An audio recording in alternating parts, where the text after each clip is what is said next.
सलार आज रिलीज हुई है and once again Hombale films Prashanth Neel, Ravi Basrur and Bhuvan Gowda are back together. हुआ they Hombale films is a production house. Prashanth Neel है डायरेक्टर, रवि बसरूर ने म्यूजिक दिया है और भुवन गौड़ा सिनेमाटोग्राफर है. लास्ट टाइम इन सबको साथ में कब देखा था? KGF. So they are back, and this time around there is Prabhas and Prithviraj Sukumaran amongst a lot of other stars in this film. And from the get-go, it's extremely compelling storytelling. मतलब ऐसे आपका हाथ लेकर खींच लेते हैं आपको अंदर उनकी दुनिया में. It's very immersive, and you're just a part of that world. You don't need convincing. वो शुरुआत से ही इतना आपको घेर लेती है वो दुनिया जो प्रशांत नील ने बनाई है इस फिल्म में.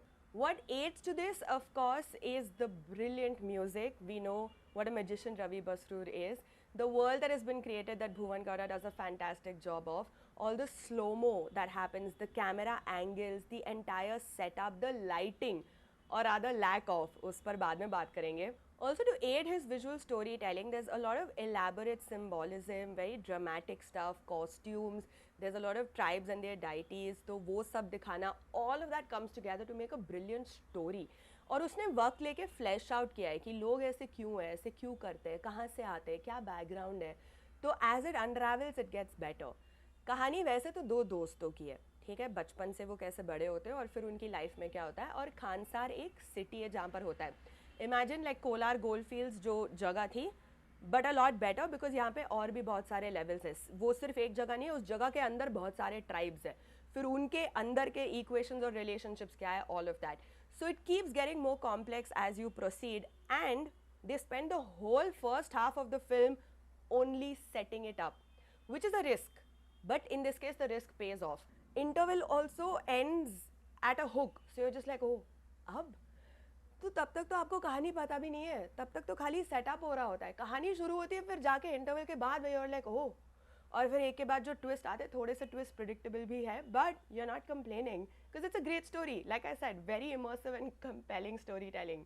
सेकेंड हाफ में आपको भी बहुत काम करना पड़ेगा, फोकस होके देखना पड़ेगा because there is revenge, there is back stabbing, there is conspiracy, there is a lot of action. मतलब इतना सही एक्शन है कि वो एक्शन कर रहा है, लोगों को मार धाड़ कर रहा है, उस सब के बीच सनग्लासेस निकाल के पहन रहा है, सिगरेट जला रहा है. You know, how to use slow-mo background and give you a stylized action scene is something that is a masterclass only South Indian directors can do. And over here, I realized कि Prabhas actually doesn't have too many dialogues. तो मैं आपको बता नहीं सकती कि प्रभास की acting कैसी, क्योंकि एक्टिंग के नाम पे ज़्यादा है नहीं, उसने एक्शन ज़्यादा किया है. और फिल्म के ख़त्म होने तक इवन दो थोड़ी जगहों पे ड्रैग हुआ था, बहुत ज़्यादा एक्शन हो गया था, where I felt, is there something called action saturation, because I feel like I've hit that point. Also in this year we've seen too many action films, but also in this film after a point you're like, okay, ऐसे Animal में भी हुआ था. But by the end of it, despite these few flaws, it reminded me a lot of Bahubali. जिस तरीके से end होती है cliffhanger पर, promise पर जो film end होती है. It also reminded me of KGF. Obviously it's the same team, the color scheme also of the film. But it also reminded me of PS1 and PS2, क्योंकि वहाँ पर भी गद्दी को लेकर बहुत झगड़े हो रहे थे कि कौन सक्सेसर होगा, कौन अगला राज करेगा उस गद्दी पर. बहुत ऐसे शतरंज के खेल की तरह चीज़ें होती रहती है, यहाँ पर भी वैसे बहुत कुछ होता है. So it reminded me of these films and it's definitely in the league of those films. Shruti Haasan है फिल्म में. Shruti Haasan is all of us, like the audience. She's like, wait, what? For real?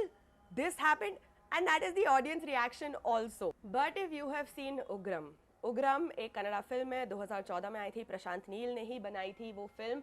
अगर आपने उग्रम देखी है तो आप थोड़े से डिसअपॉइंट हो जाओगे, because this, while Prashant Neel has said in interviews कि it's not a remake, it is almost like Ugram with a little more enhanced script and a way bigger budget. And I wanted to ask one more question. Yeah, Hombale films, so much money you have made.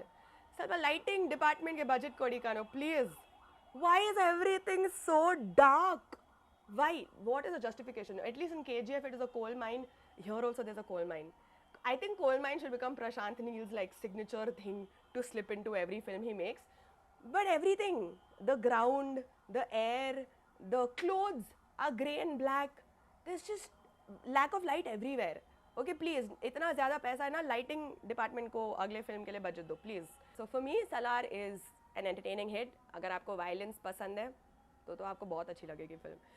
और फिल्मी बातों के लिए subscribe करते जाइएगा। Thanks.